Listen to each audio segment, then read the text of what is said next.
Makes me so nervous every time.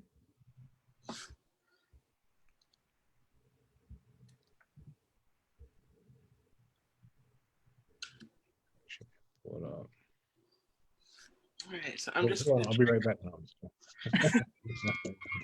I'm just checking on Facebook to see if we're there. Yep, there we are, and we're showing up great. So we'll just give it a minute. And I'll turn this off.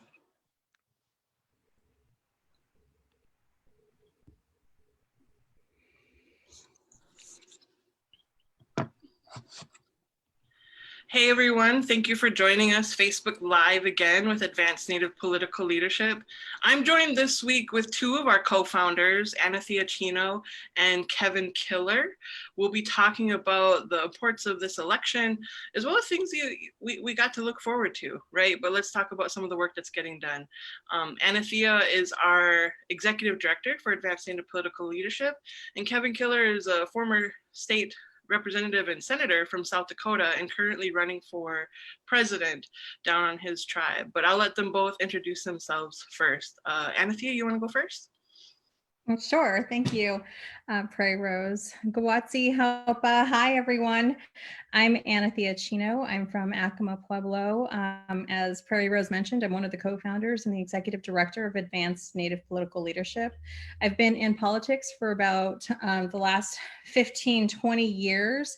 In various capacities, like most recently and for the last like maybe 15 years as a fundraiser and doing political strategy on a national level. It's wonderful and it's an honor to be with you all this evening. Thank you. Kevin? Sure, thanks Prairie Rose and thanks Anathea. Hambrakiapi Makai Chuya Hime Chante Washte Nape Chuzepilo. That is our traditional greeting Lakota. Shake your hand with a warm and good heart. My Lakota name is Close to Earth and my English name is Kevin Killer. I am a co-founder along with Anathea, Chrissy Castro, Peggy Flanagan, and just really excited to be in this space. As Prairie Rose mentioned, I served in the state legislature for 10 years, both as a state rep and state senator, and just worked on different campaigns throughout since 2004, 2002. And it's just a really good space, and happy Friday to both of you. And I'm just excited to do this. Anathea, tell us a little bit more about Advance. Like, how did we get started? Where did we come from? Yeah, sure. So Advanced Native Political Leadership is a first of its kind national organization. We're aimed at building political power by and for Indigenous people in the United States. Our main focus is to build a political home by and for our people. We're working to create a collective political strategy and increasing capacity for long-term impact. And we aim to build the infrastructure to address critical moments in our rapidly changing environment to build power as Native people. Our origin story begins in 2015 when we conducted the first of its kind national landscape analysis to better understand the challenges and structural barriers our communities faced in full participation in elected office. This visionary work, the visionary work was funded by the Women Donors Network to address the overwhelming disparity of elected leaders reflecting communities they represented. Overwhelmingly, elected positions have been held by white men. So what did it look to change that dynamic? And after many conversations over the course of a year in 2015, we actually launched Advance in 2016 with 4 co-founders that Kevin mentioned. It was myself, Chrissy Castro, she's Navajo Chicana based out of LA. She's a consultant, a facilitator, and a grassroots organizer by heart. And Peggy Flanagan, Ojibwe, she's the current Lieutenant Governor of Minnesota. And of course, Kevin. So we'd been kind of running this project for since 2016 as a volunteer project, had been doing the work that we could in all of the capacities, wearing all of the multiple different hats like we all do.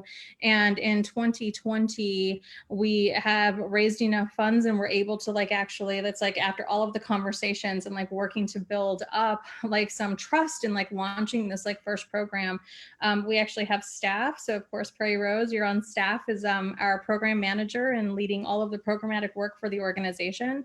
And Pam, who is also leading the behind the scenes right now, is our director of operations. So we're an itty bitty staff, and we're leading and hoping and aiming to do really big work. It's really incredible that until Advance launched, we did not have a national organization working on our behalf to ensure, as we call it, that we're written into the future and not erased in the present. On a national scale, our Indigenous communities have not been a priority for national organizations or funders, and we still spend an exorbitant amount of time and energy educating our non-Native peers, allies, and co-conspirators about our very existence. So it is like, not only are we looking at like the narrative piece, but we're also looking at like what it takes to like be a Native person running in a non-Native district. And so like, what does it look like to actually have the resources, have the training to be able to have political operatives, to be able to understand the landscape of all of our communities to be able to run and support. So that is where we started, and a little bit about where we are now. Thank you. And Kevin, as one of the co-founders, where did you find your place in all of this? How did you all get together?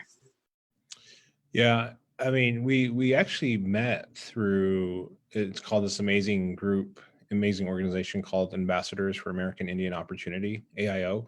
And, you know, LaDonna Harris, you know, amazing visionary. You know, she was in Washington, D.C. She was the wife of former U.S. Senator Fred Harris from Oklahoma. And, you know, she saw that the real need for Natives to be kind of involved at all levels, especially the federal level, in governance, you know. And there was a lot of influx of funds, I think, in the early 70s for around self-governance, you know. And you know, she helped kind of lead those conversations and that movement and that space, and really just bringing in resources from the from the government into some of these Native-led spaces. You know, when tribes are trying to become fully self-governant, they receive funds from the government to do that. And in that process, you know, I think she's seen, you know, the need to start recruiting and training more leaders. And as that funding kind of dwindled off, she started this amazing group called AIO, where they, you know, kind of took that and said, okay, well, we'll raise resources for private areas, private foundations. And, you know, and so we were a part of different iterations of that class. And so I just had the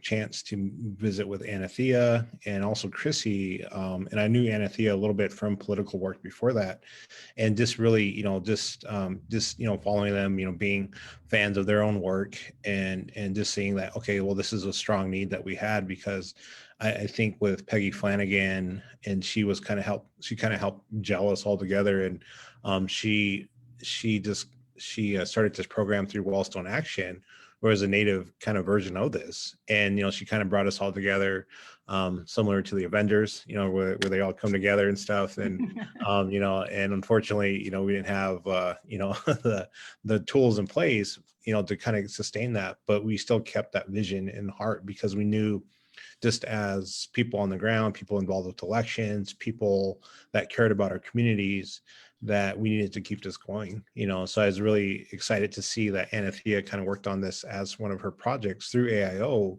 of, you know, how do we keep this conversation going around, you know, why does representation matter for Native communities? Why does, you know, elected officials matter for Native communities? And me being, when I was in AIO, I actually was an elected official in that space. And so being able to bring that experience into this, and also seeing just the need for more Native women represented in politics, I think that was, you know, what kind of pushed me over the edge and say, hey, how can we partner on this? How can we work together? And just really looking at, you know, where do we need to kind of increase our numbers? So yeah, so I'm just excited to kind of share that. And that's how I came into this space, you know, with Anathea's leadership, Chrissy's leadership, you know, Peggy's leadership, and also your leadership, Prairie Rose, you know, because you've been in this space as long as us, and you've been a part of those conversations and those same victories and frustrations. So yeah, that's where we're at.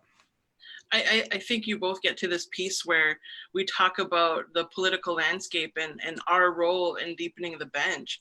And with this launch of advanced Native political leadership in such a historic year, 2020, we're seeing more Native women candidates, we're seeing more Native candidates across the field.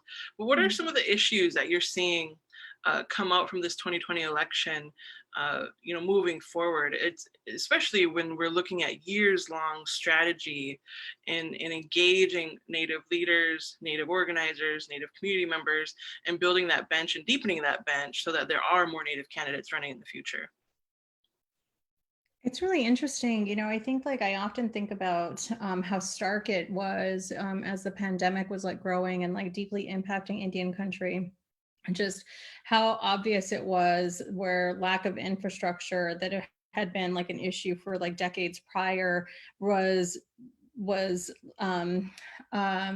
more urgently and severely and critically impacting our communities, which was evidence of this invisibility of Indian country in certain pockets. So if we're looking at certain communities that had not had representation, that was working and fighting for us in these places, that there was a stark crumbling of services that were available in an urgent moment when we needed it so desperately. And so I feel that when we look at what is at stake in 2020, it is the inability to opt out in a system that we know was not designed for us to succeed, was not designed for us to be a part of, and actively walking into a system that we have to figure out how to change it. And so it feels that there's so many levels of how we participate. One of the things that we also talk about that I think is really evident in this election is looking at how it is absolutely from the top ticket, but the deep impact of local offices and so many my personal that I always talk about, my personal passion is about judicial races. And so much of what impacts our communities comes down to the law. So what it looks like for us to run for legal, for judicial races, and we're looking at a Supreme Court makeup that could deeply impact our communities for decades, possibly even longer. It is there is not a space for us. So there is not space for us to not be full participants, and for Advance to take on the responsibility of educating our community about how these offices impact our lives, what to demystify what some of the offices are and how they impact Indian country. So there's so many different layers that are constantly at play and very urgent in the 2020 election. Yeah, thank you for that. Kevin, your thoughts? Oh, you're muted. Okay, sorry about that. And just building off of what Anathea was saying is that, being elected, I think one of the stark realities of that experience was actually being in the legislature, for 10 years.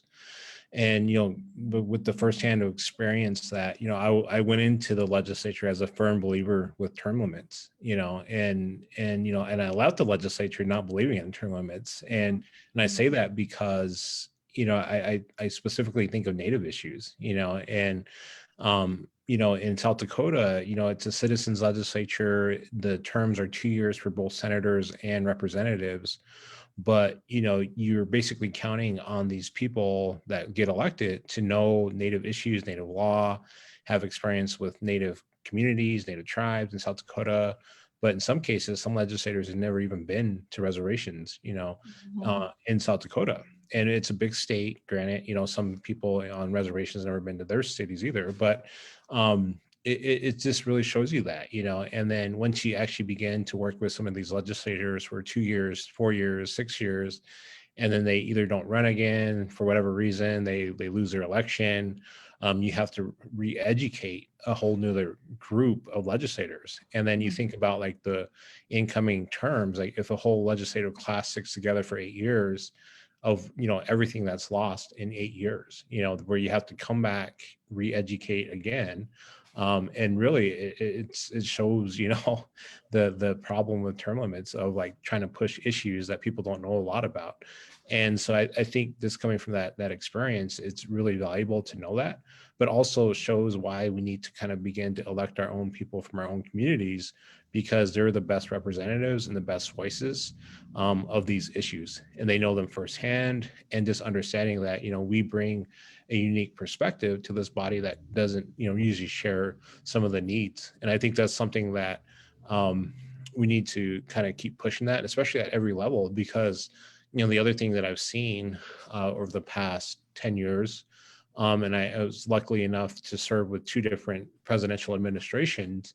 But, you've seen one presidential administration, my first 8 years there, really defer to, the treaties, understand this is how it is. We need to work within the federal institutions to kind of honor those rights. And then and then with the last 2 years I was there, you've seen a different administration begin to say, okay, well, how do we lean on states to push more of these rights? And then after I got out, you've seen more conflicts between states and tribes and, the federal administrations, siding in some cases with the states, and interestingly enough, as Anathea brought that together, the courts actually saved us, and I'm thinking of the McGritt decision in Oklahoma, where we had a really historic ruling. But again, it shows you the complexity of why we need elected officials. And that's just talking from the state level. I'm not even talking about local politics or, some at the county commissioner level, because, I think a lot of groups that should say are adverse to indigenous issues have figured out that, it's a lot cheaper to work at a local level, a county level, a state level, than go to the federal level and try to push their issues, and causing us to not really engage in that area. So this is why, things like Advance, are really needed. And groups like Advance are really instrumental, especially in this period of influx and transition, and it will help us kind of find our voice.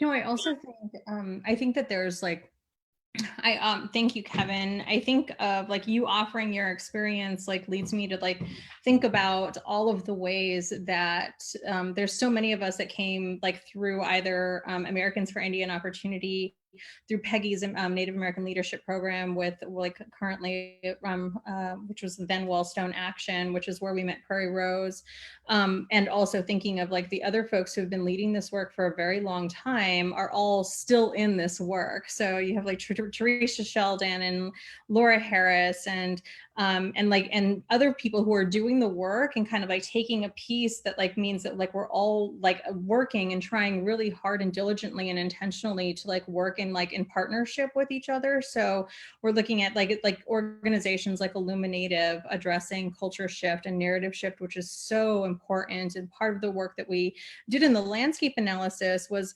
conversations with a number of Native women who were running in non-Native districts and experiencing racism of people telling them, you must be in the wrong neighborhood, you must be in the wrong district, and them like approaching this like the doors of like strangers, just thinking of all the ways that they had like talked themselves up of how they are qualified and attorneys and like really is like accomplished in their own fields.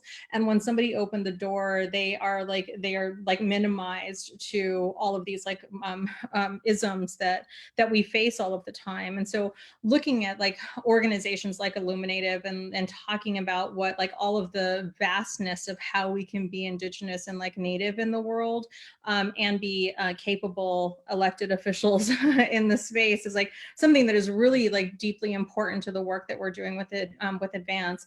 And then also partnering with other organizations like Native Organizers Alliance and Prairie Rose. You talked to Judith last week. And I keep thinking about, like there was like a piece that she talked about that I think is like just like worth repeating all of the time, is that like voting is just one piece of this.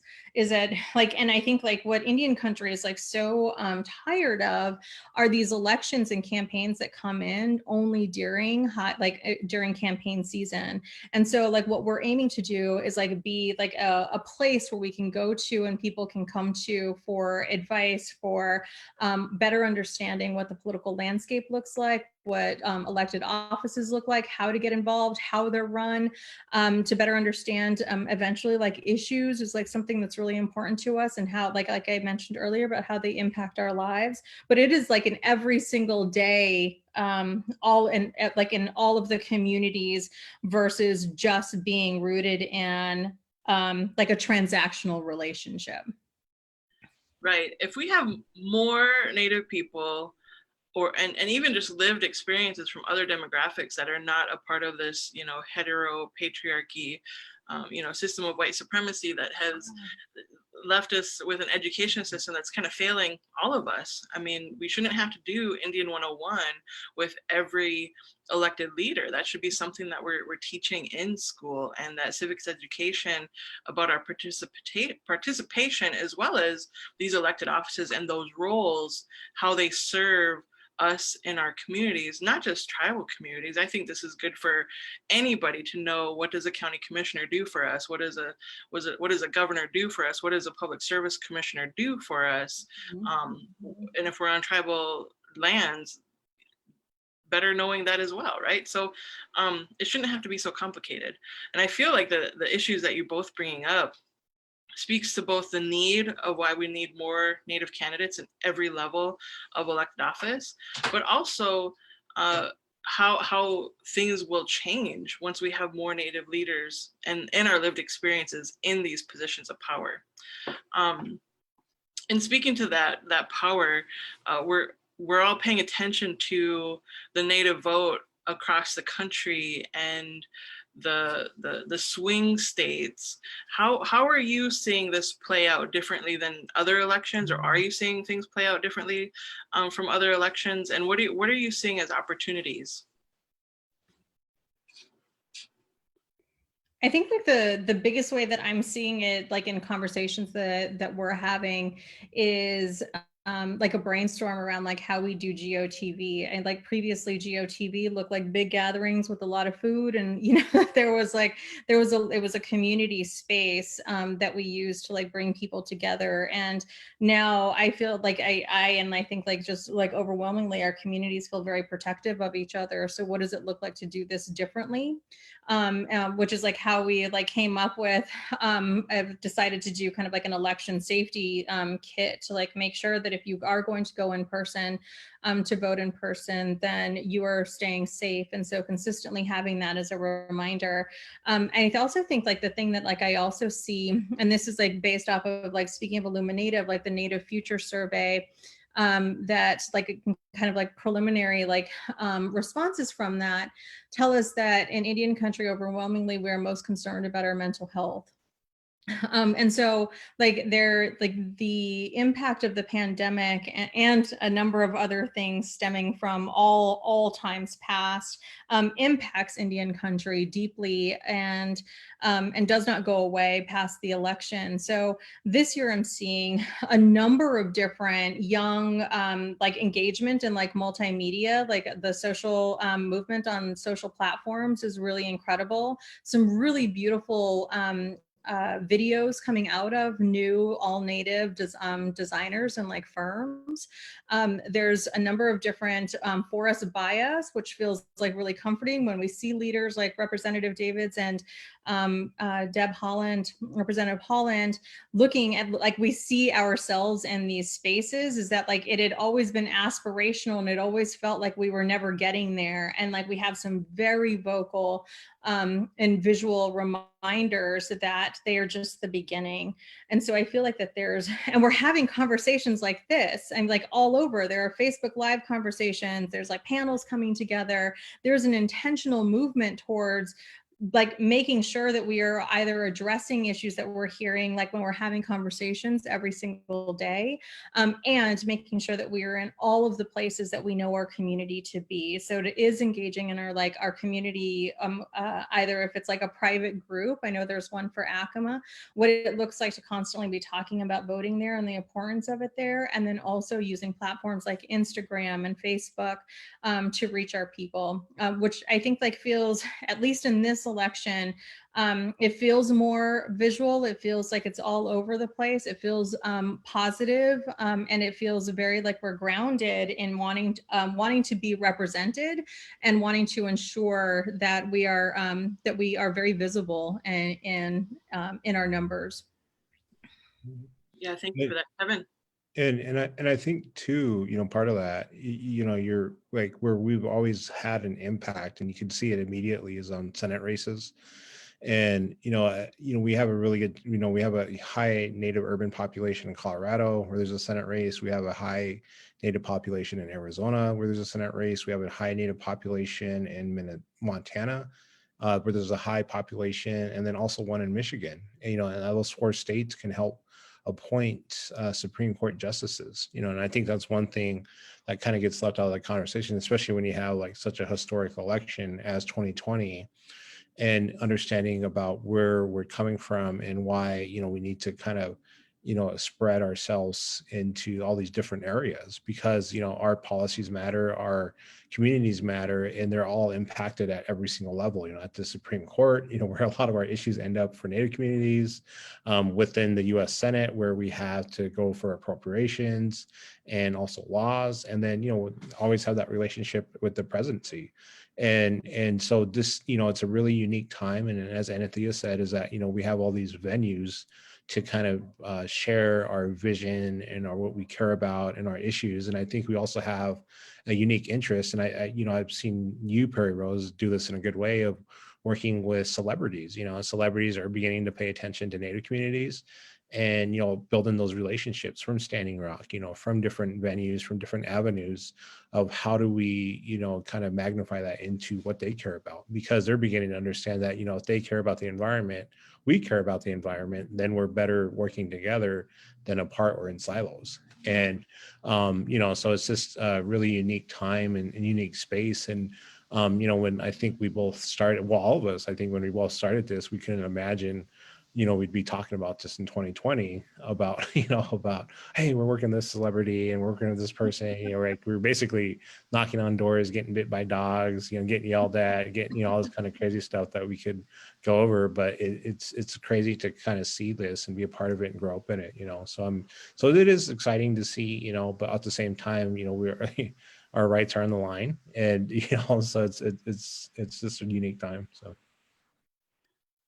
Absolutely. It is absolutely a very unique time. And I think with all of the other organizations that you all just mentioned having the same message and we're amplifying each other's voices, I really appreciate that solidarity and that unified voice, and kind of having this strong front line to engaging not just, rural Native voters, which everybody thinks we are, but all Native voters wherever we are. And Anathea said we're places for us, by us, right? Those spaces and are needing more voice, right? And so we need to lift that up. And celebrities, it's kind of funny you mentioned that, where they sought us out, it wasn't us really approaching them, it was them saying, hey, let us help use our spotlight to give more voice, because we don't know better, we can't make something up. You can give us all the talking points, but you have the lived experiences. It's your voice that needs to be out there in these spaces. And that's one thing I very much appreciated about folks that we've gotten to work with.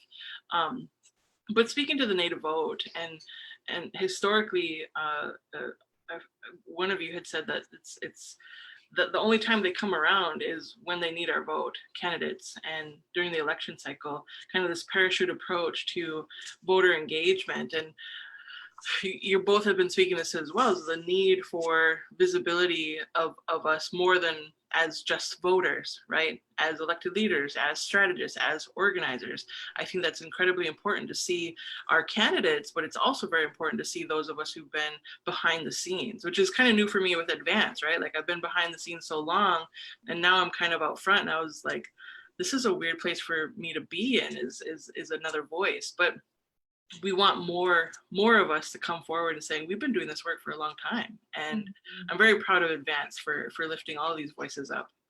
Talking about the hopes for the future though, and this long-term engagement, what are you both dreaming and scheming about? I mean, you both have mentioned a lot already, but are there specific pieces that you want voters to take away, or folks that are accomplices to take away from this conversation?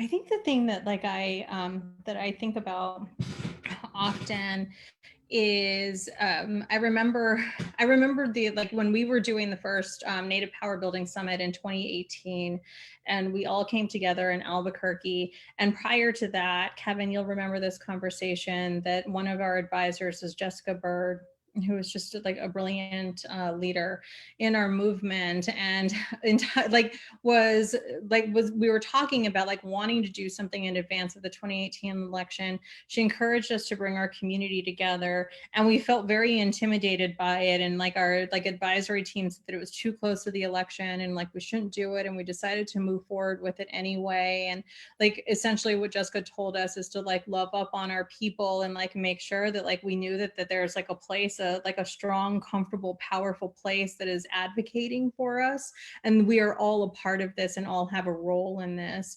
And it's something that I think of often in doing this work that is like often repeated by our allies and friends about doing this movement with like joy. And I often think of, again, like mostly doing this work in non-Native spaces and constantly trying to talk about Native communities, is that it feels it feels full of joy and hope to see us represented in so many different places. So, just announced today was a pilot of Netflix that Ava DuVernay is working on with Bird, and that is so incredible. And we think about like the Change the Name campaign after like movement from like the early 70s towards like co-conspirating with the movement for Black Lives around changing the name of the Washington football team after all of this time, and really thinking about all of the ways that like it feels that we are we're demanding a space at the table. We're like in many cases being invited early on now, which after all of this time feels like people are inviting us in and inviting and there's obviously like always still so much more work to do, but it's happening differently. And there's like, it's all of these people that have been plugging along and doing this work that are really in positions of power at this point. And seeing, it's like, I think of like the Jamie Acoma line that was just released, and and then you get Bethany Yellowtail, who like people are coming together and we're recognizing each other wearing it like the clothes and like celebrating that. And it's like so mainstream, like mainstream and like a bigger audience. And like Vogue is highlighting Indigenous designers, and there's like platforms like, while like they're not like aspirational, they are visual reminders for like a community that we are still here, and that we're also like doing this work on our own terms, which just feels really hopeful, and feels just very very beautiful in this moment, through all of the things that obviously we're dealing with on a regular basis that are much harder.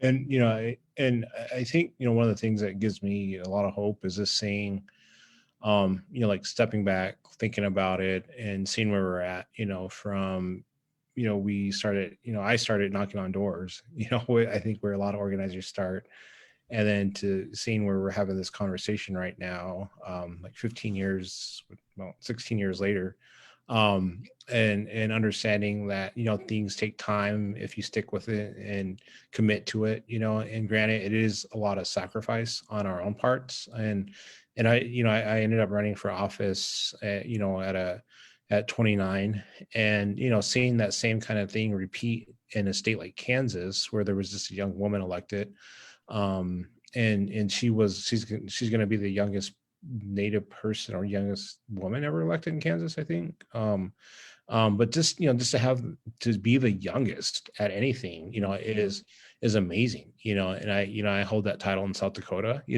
but one of the things that it gives me hope that we had another young woman in South Dakota. Her name's Anna Diaz Takes Shield, and she was elected to county commissioner at 25, and she's the chair of the county commission, and and just to see that kind of growth, and see where where we can really, like, if you're intentional about leadership development and there's resources to support that, then why not? Why not kind of build these platforms, these pathways, these avenues for all these young people? Because, and really, coming from the generation of where our parents were fighting so much that they had to deal, and sometimes not deal with, some of their trauma, their generational trauma. And I think we're the generation that's beginning to understand the effects of generational trauma, and we don't want to leave that same kind of path forward for this next generation. And really coming from that space and that intention, and really understanding that I've done a lot of youth work, and I'm really committed to really honoring that, and not bringing some kind of toxic dynamics into some of these spaces, because our young people can't afford to wait another 10 years to have these conversations, because they're basically the leaders now for themselves. And I think about my own community of Pine Ridge, where like the majority of our population is under the age of 30. And that's crazy. It's crazy that we need to raise up our 30-year-olds as leaders, because they need to lead the next 3 generations. And granted, I'm running, and I had a whole experience at with the ceremony, which kind of compelled me to run, but really really leaving a better place. And really, that's one of the things I think that I take away from my own legislative experience of where I came in there, we were getting party line voted on, like on any kind of Native issue, it would always be a party line vote, like you'd have, like, I was a Democrat, there, the other side was Republicans. And, anytime an issue would come up when I first started, it didn't matter if it was a resolution or something like that. Even if it made it to the floor, it would go down on a party line vote.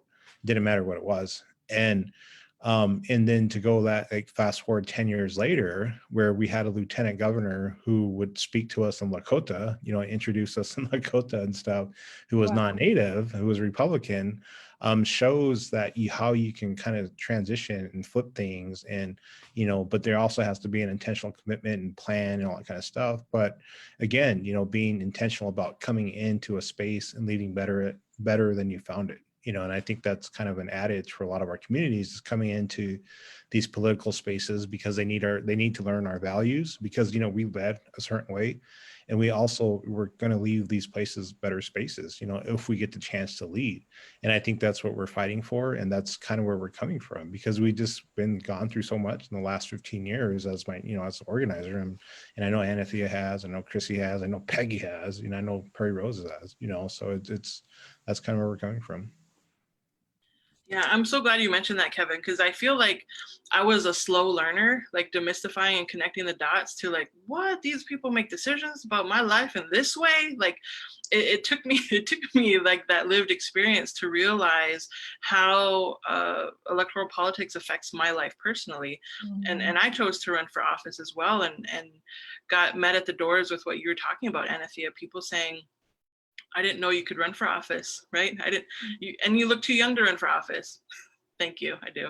But the reality is, where you're finding hope now, the unity with our shared demographics across this country, and our anger and passion to change the system, and the young people who you say, Kevin, they're not waiting around 15, 30 years for some of this change. They want it now. And I find that so hopeful, because they are removed from that trauma in a way that we're still healing. I am healed only so much to do so much of the work, and I'm ready to pass it on. And yes, trauma has even been present in our lives to motivate more action and more change, so that our communities don't have to deal with that type of trauma anymore. I feel like we're getting close to our time here together. It's been really great. And I want you both, if you can, just share some words of closing wisdom with us. We are 11 days to the election, or 11 days to the end of the election. If you can vote now, vote now. If you haven't voted by mail, or plan to vote in person, mask up, be safe. But what are some closing words of wisdom that you'd like to share with us today? I can go first. Yeah, no, thank you, Prairie Rose, for helping lead this conversation. And I think the biggest thing is this, like understand that, we are the only ones that are in this, together, and we're all we got, and understanding that, that's a pretty profound saying, because if you're working in these political spaces, that you're usually going to be the only person, until there's others, until you begin to build those benches and until you begin to do that. And, a lot of times I was just by myself, just knocking on doors or doing this kind of stuff. And eventually it increases, but, there has to be that commitment, not only from yourself, but also from the community. And so be intentional about building up leaders, and I think politics is an amazing space to build up leaders. It's an amazing space. I can't reiterate that enough. It's one of the most amazing places to build up leadership development. And a lot of our traditional societies had that, whether it was a women's society or a men's society, that was a leadership opportunity and a leadership value that we passed on. And I think that, being able to kind of reframe that for the 21st century is something to really pay attention to, and understand that, we're going to do it from a community perspective, from our own perspective, from an Indigenous lens, and understand that, we're working from our own value set to change things for the 21st century, to change. And we have that generational outlook, that 7 generations ahead. And so understanding that we're, that sometimes this work, we might not live to see the results of it, but our ancestors prayed for us to do this. And our ancestors, have trusted in us to kind of keep in these spaces to help move this work forward. And I think, as a person who lost both of my parents and they can't see all this kind of stuff, I think it's, that we're doing, that I've been doing, it's kind of destined, that our parents prayed for us, our grandmas prayed for us, and our grandfathers prayed for us, and our ancestors prayed for us to keep this moving. And all this isn't by accident. This is, all the, like, meeting Anathea, meeting you, yourself, Prairie Rose, meeting Peggy, meeting Chrissy, meeting everyone in our spaces. This isn't intentional. People prayed for that. And really understanding that, again, just working yourself to where yourself in a position to win, just work hard enough to do that. And you can't guarantee the outcome, but as long as you worked hard, as long as you got our voices out there, again, politics is that amazing venue to kind of raise issues. And, just as long as you're doing that, it's going to pay off. So.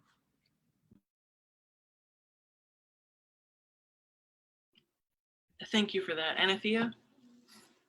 Thank you, Kevin. It's such an honor to be in partnership with you, Kevin, and doing this work. We come from so many different places, and all of the work that we're doing, and we've always just ultimately had this this like laser focus on wanting to leave a better place for the next generations after you mentioned. And thank you, Prairie Rose, for leading this conversation. I often think about that, that Native Americans weren't granted citizenship until 1924. And then the next step is to think about it wasn't until 1948 that we were granted the right to vote nationally. Like 1948, like that was not that long ago. And so when we do this work, and as we lead like this and work to build up advanced Native political leadership, I often recognize and hold this kind of like a tender place of like understanding that we're asking our community to actively engage in a system that wasn't designed for us to succeed. And so like that is something that we hold intentionally and that we think about, and making sure that in all of the training materials and in all of the messaging and in every conversation is that we are reflective of who we are, which is fluid in so many different ways, that we are recognizing that we come to this work from many different backgrounds, bring many different like layers of like trauma and different life experiences, and all of those like the everythings that I always say that we bring with us. And we cannot afford to opt out of this political process. And I like always say that we will no longer allow decisions to be made about us without us. And so we have this responsibility that we hold now to, like, in this time that we are here, to take care of ours, like each other and our communities. And it is the thing that like I hold every single day as we're working to like build this work of advance, and want input from people. And we want this to be like a collective movement. We want people to see themselves reflected in it. And we want like our queer community to be able to see ourselves in that, and like what that looks like for us to like have training and recruitment mechanisms that are creating space for us to be who we are every single day, all of the time, and building collective power for all of us, and recognizing how we can change the system. I think like it sounds, I always like feel so like hopey hopey about it, but I believe that we can.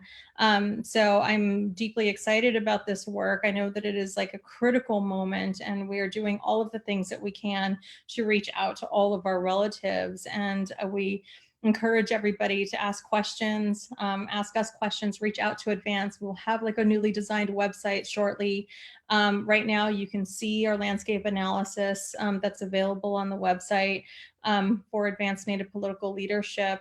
But I'm so grateful to be in this work with y'all, and in this universe with y'all. It's a really, it's a beautiful time. I am so grateful for the two of you joining us tonight, taking time out of your busy lives, and especially during GOTV, Kevin. Thank you for taking an hour. I hope this both was energizing for the two of you, as it was for me. Thank you, everybody, for joining and watching us tonight. We'll be back next Friday with Mark Trahant, talking about the upcoming election. And I'm really looking forward to just spending more time with all of us, learning and growing together, building Native power collectively. Thanks so much, and have a great night, folks. Have a good weekend. Amazing. Thanks, y'all.